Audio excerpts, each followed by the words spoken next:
Уважаеми зрители на Forti TV, вие гледате седмичното предаване за изкуство и култура Арт Междучасие. Приключи деветото издание на Международния театрален фестивал Океан от любов, който се проведе от 28 до 31 март тази година. Фестивалът беше посветен на Международния ден на театъра 27 март и за пореден път събра в Пазарджик младежи, заразени от магията на Мелпомена. Тази година участваха над 150 млади актьори от цяла България.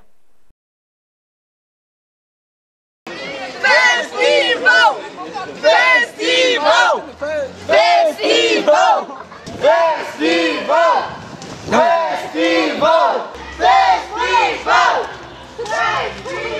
Внимание! Съобщава се на всички, че от 10 до 31 март в Младежки дом Пазарджик ще се състои театрален фестивал. Млади актьори от цяла България ще играят от сутрин до вечер, за да ви забавляват. Театрални и филмови специалисти ще се срещат с вас. Елате в Младежки дом, за да гледате представленията от програмата на Младежки театрален фестивал Океан от любов. Фестивал!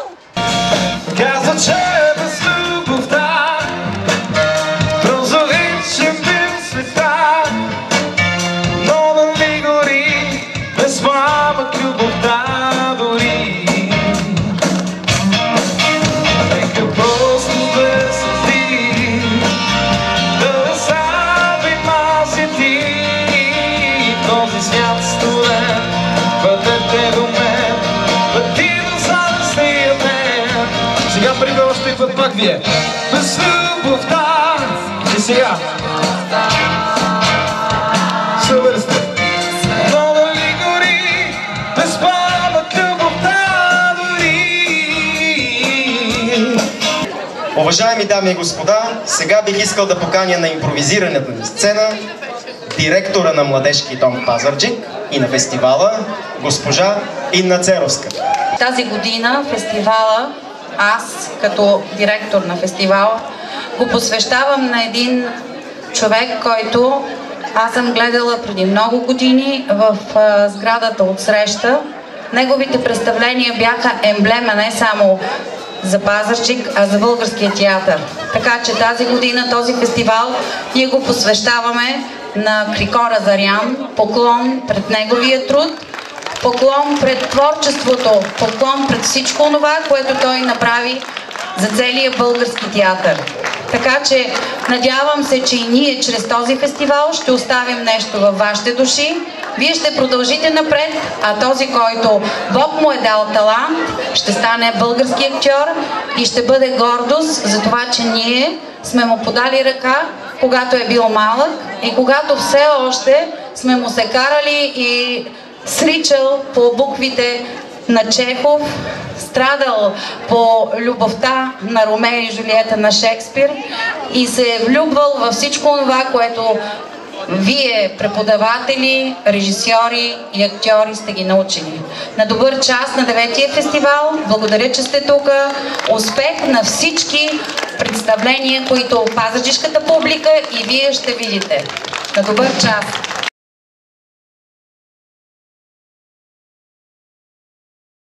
Гостуващи формации от Варна, Горна Оряховица, Сливен, Пловдив, Видин, Харманли, Перник, София и Пазарджик представиха пред местната публика своите спектакли.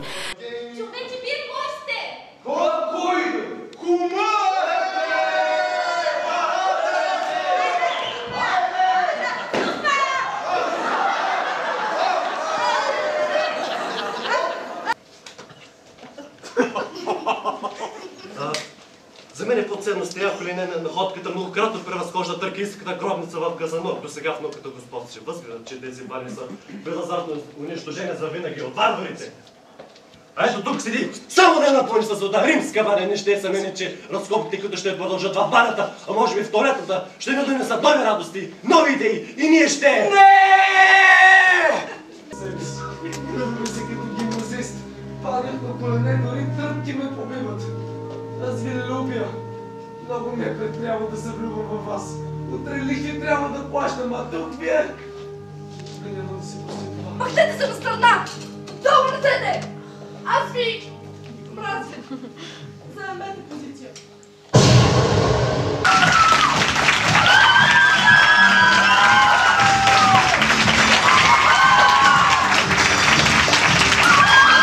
Поканените от Младежки дом експерти Гаро Ашикян, Тодор Димитров, Георги Георгиев Антика и Димитър Банинкин обсъждаха с участниците на 4 кръгли маси случващото се през фестивалните дни. В рамките на фестивала за всички участници се проведоха творчески работилници, водени от впечатляващи имена в бранша. Германският режисьор на документален театър Георг Жено, работил преди за московския театър .док и театър Йозеф Бойс, а сега в София с театър Реплика изнесе уъркшоп по документален театър. Американският актьор Нейтън Купър, който преди години пристига от Балтимор, САЩ, за да прави театър, и от няколко години вече трайно се установява да живее и работи у нас. Практическите занимания, които той провежда, са по театрална концентрация, общуване и опознаване между хората с помощта на театралния език и тренинг по метода Гротовски. Изключително голям брой участници се включиха в неговия уъркшоп «Движенческо съзнание на актьора». Професионалните ателиета продължиха и с уъркшоп по танцов театър, воден от Стефания Георгиева, млада актриса, занимаваща се с независим и свободен театър. Задължително за всички бъдещи актьори е и ателието по техника на говора, ръководена по традиция от актьорът от сатиричния театър Константин Икономов. Специално от Истанбул дойде турският актьор Хакан Силахсизоглу. Той е възпитаник на театралното училище Бристол Олд Вик, създадено от сър Лоренс Оливие. В проведената творческа среща той предаде своя опит на младите актьори с мотивиращи разкази от неговия професионален път.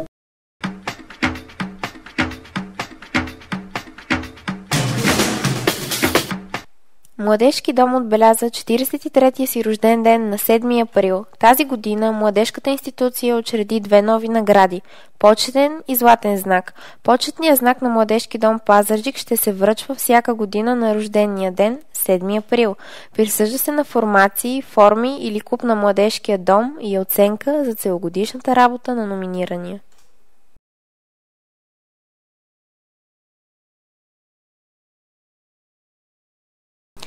Златният знак на Младежки дом Пазарджик ще се присъжда на личност, допринесла за развитието, утвърждаването и популяризирането на Младежкия дом, за финансовото подпомагане на дейността на дома, за подобряване условията на работа в дома и подобряване на материалната база през изминалия едногодишен период. Формацията на Младежки дом отбелязаха празника с участието си в конкурса «Танцувай с мен». Всеки от съставите демонстрира своите умения, които другите участници да повторят. След емоционалните битки на дансинга бяха присъдени 6 първи награди. Вижте най-интересните моменти, както и носителите на новоучредените отличия.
Браво на децата, бяхте страхотни! Браво!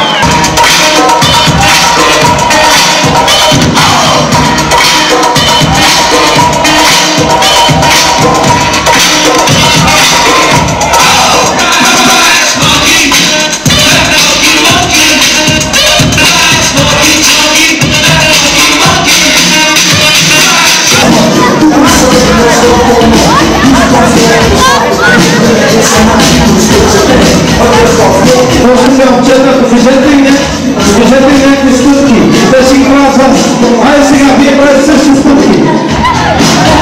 Айде всички. Стъпки. Браво.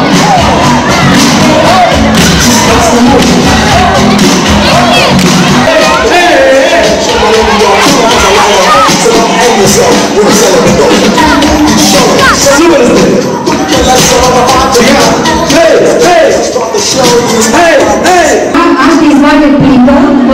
малко пише първото име. Това е името на състава, който печели тази година.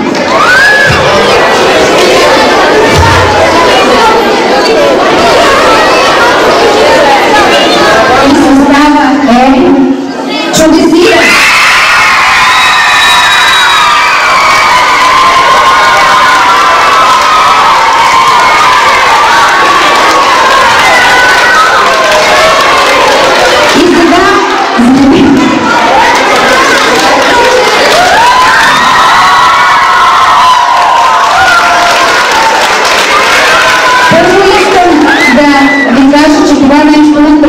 Ще заблести отпред пред знака и всички ще знаят как сте се справили. До година ще бъде друг състав, но за това трябва да се борите заедно с вашите родители. Може да опитате да дигнете знака, това е тежестта на вашия труд, така не кажете.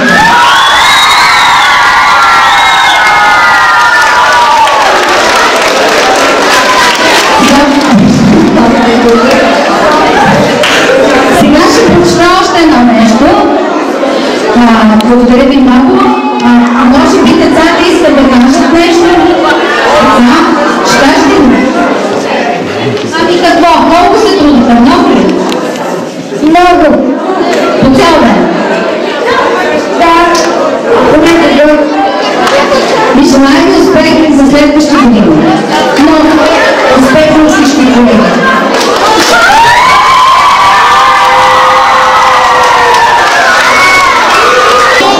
Златни знак за 9 за 2014 година се връчва на госпожа Таня Димитрова.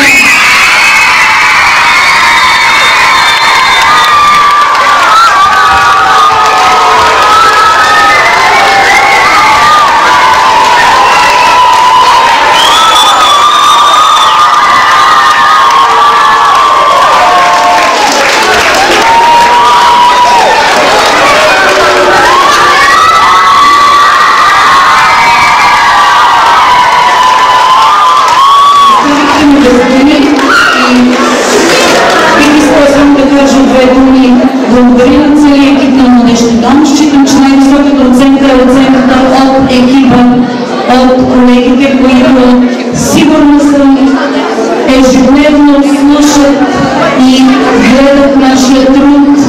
Така че безкрайно ви благодаря. За мен това е сигурно една от най-добрите награди.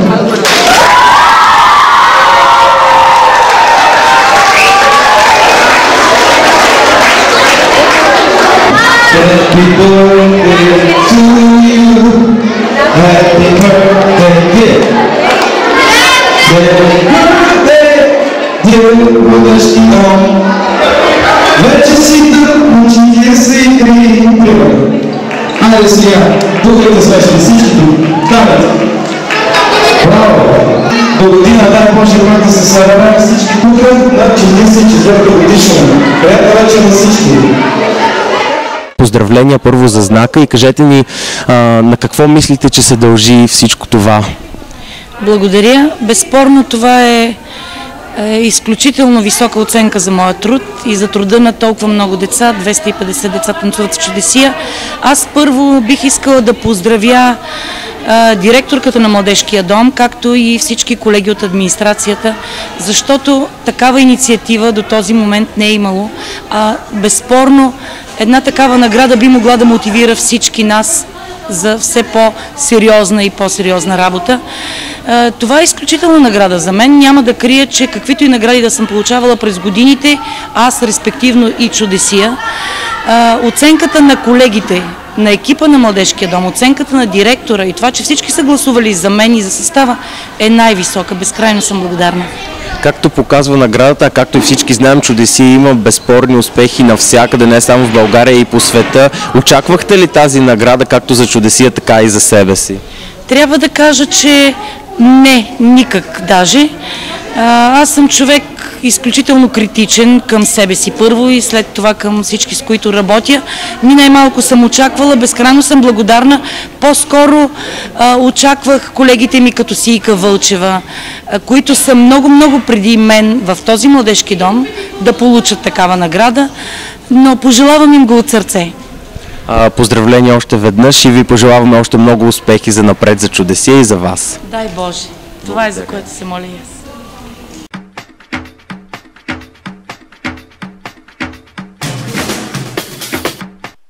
По идея на Сдружение Шалон, регионален исторически музей Пазарджик откри изложба. В синагогата бяха показани религиозно-ритуални предмети, свързани с вярванията на еврейската общност. Вижте подробности.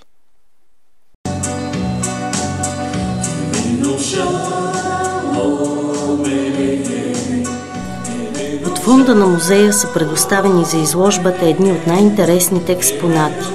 Тора, текстът на Моисеевото петокнижие е изписано върху пергамент с черно мастило. Мегелот, текстът на Плач Еремиев, изписан върху пергамент с черно мастило, поставен в дървен цилиндричен кълъв с 8-редов посветителен надпис и украса от растителни мотиви. Яд, показалка за Торот, метална ръчичка с дръжка, на която има шестоъгълна звезда. Молитвеник за Йом Кипур, сборник от молитви, свързани с деня на очищение и покаяние, издадена във Виена през 1889 година. Шофар, рог от овен за призоваване към молитва, корона за Торот с дървото на живота и други ритуални вещи.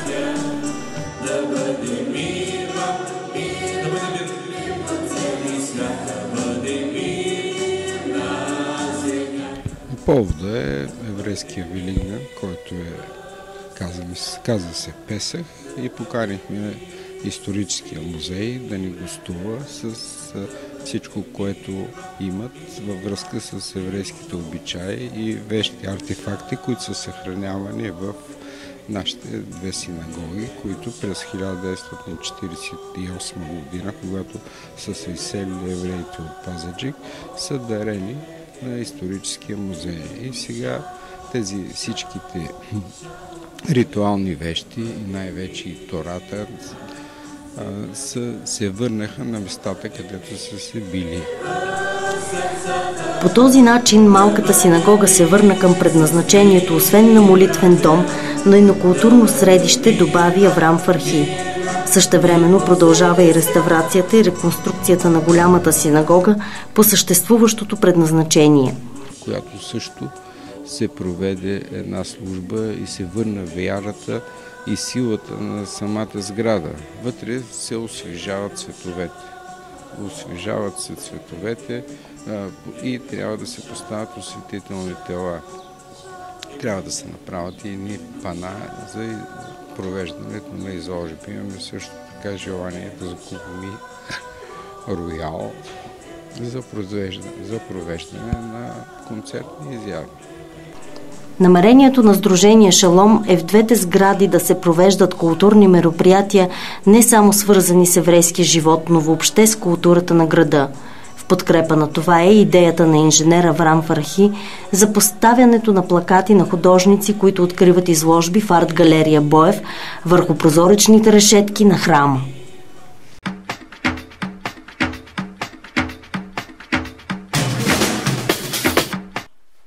Това беше всичко от днешното издание на Арт Междучасие. Очаквайте ни следващата седмица.